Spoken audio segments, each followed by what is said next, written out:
मेरे प्यारे दोस्तों, मित्रों और साथियों, सादर नमस्कार। मैं मिस्टर शांति लाल डंसिना, बड़े डुमरपाली, खरसिया, जिला रायगढ़, छत्तीसगढ़, भारत से हूँ। मित्रों, एक बार गायत्री महामंत्र का उच्चारण तो करते ही बनता है।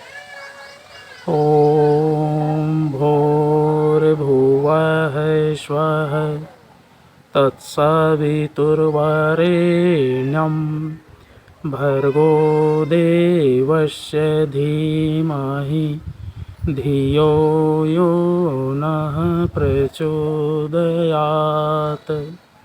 ओम ह्रौं जुं सः ओम भूर्भुवस्वः ओम त्र्यंबकं यजामहे सुगंधिं पुष्टिवर्धनम् उर्वारुकमिव बन्धनान् मृत्योर्मुक्षीयमामृतात्। ओम स्वः भुवः भुः ओम सः जुं ह्रौं ओम।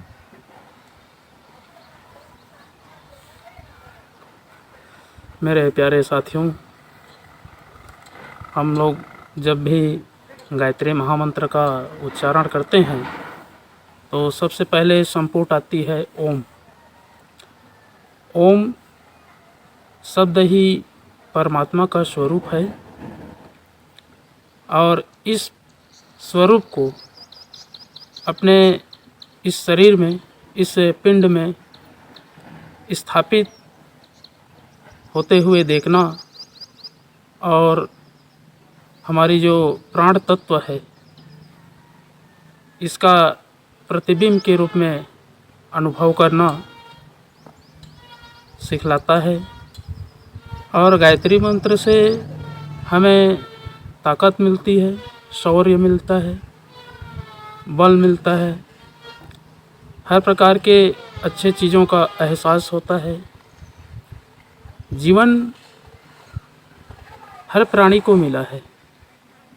प्रत्येक प्राणी में अपने अपने जीवन को जीने की एक कला होती है। जिस कला में व्यक्ति निपुण हो जाता है उसी कला का पूरा दक्ष अधिकारी बनता है। और हर एक कलाओं के पीछे सद्व्यवहार, सच्चिंतन, सद्विचार, सत्कर्म होना बहुत ज़रूरी है। अगर ये हमारे अंदर नहीं है तो जीवन निष्ठुर है।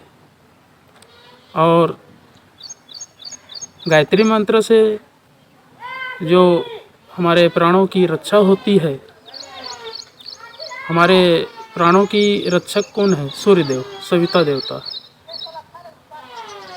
और जो सूर्य भगवान है वो पूरे ब्रह्मांड को देख रहा है और हम भी उसको देख रहे हैं। पूरा ब्रह्मांड, विश्व, संसार के सभी प्राणी उसको देख रहे हैं।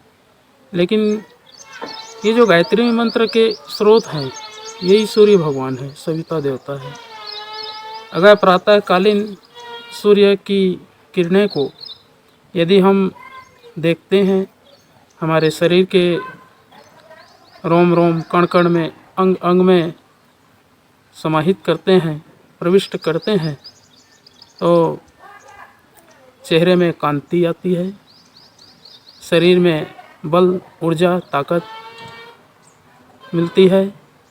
और विश्व ब्रह्मांड में जो प्रकृति पर्यावरण है ये भी चहल पहल होते हैं और अपने जीवन का शुभारंभ इन्हीं सूर्यदेव, सविता देवता, गायत्री के माध्यम से शुभारंभ करते हैं। सूर्यदेव हमारे जीवन में अद्भुत क्षमता लाती है। प्रकाश की किरणें हैं, अंधेला को उजाला में परिवर्तन करने की क्षमता है। अगर सूर्यदेव की उपासना हम नहीं करते हैं तो मित्रों, गायत्री मंत्र से आप वंचित ही रहते हैं। गायत्री मंत्र ही सूर्यदेव, सविता देवता की शक्ति का स्रोत है। प्राणों के उत्कर्ष की साधना के लिए सूर्य भगवान, गायत्री माता की उपासना, साधना, आराधना करनी पड़ती है। इसके साथ साथ में स्वाध्याय, संयम, सेवा, कई ऐसे नियम हैं, अनुशासन हैं जो व्यक्ति को पूर्ण रूप से करना ही चाहिए। और कोई भी कार्य करते हैं तो धीरे धीरे होता है, एक वेग से कोई सफलता हासिल नहीं हो जाती है, क्योंकि सनह सनह करके धीरे धीरे करके बूंद बूंद से घड़ा भरती है, एक कहावत है, लेकिन वो सच्चाई है। क्योंकि थोड़ा थोड़ा करके सीखेंगे, जैसे कोई संगीत के विद्यार्थी है, धीरे धीरे उसकी जो अनुशासन है, नियम है, उसके जो राग है, द्वेष है और प्रकृति के अनुकूल समय है, वातावरण है, इसके हिसाब से संगीत का अभ्यास करना पड़ता है। तब कहीं जा कर के संगीत के क्षेत्र में दक्षता हासिल होती है। सबका स्रोत गायत्री मंत्र ही है। कहने का मूल तात्पर्य वही है कि विश्व ब्रह्मांड, ये जितने भी जगत चराचर चैतन्य सब दिखाई पड़ रहे हैं, सब गायत्री के स्रोत हैं। और इसी गायत्री की उपासना करने में व्यक्ति यदि संदेह करता है, संकोच करता है, तो जीवन का जो बहुमूल्य रूपी समय मिला है, इसको अनायास ही खो देता है और जीवन लीला को समाप्त कर देता है। जिंदगी समाप्त हो जाती है, पर पछताने के अलावा कोई शेष नहीं रह जाता है। तो मित्रों, गायत्री मंत्र का अनुसरण करें, सूर्य देवता का ध्यान करें। प्रातःकाल जब भी आप स्नान करते हैं, स्नान करने के पश्चात सूर्यदेव भगवान सविता देवता को सूर्य का अर्घ्य जो होता है समर्पित करें। इससे मानवीय काया में एक अद्भुत विकास होता है, जो पूरे ब्रह्मांड में विस्तार होता है। आज हम जो भी सोच रहे हैं, जो भी बोल रहे हैं और जो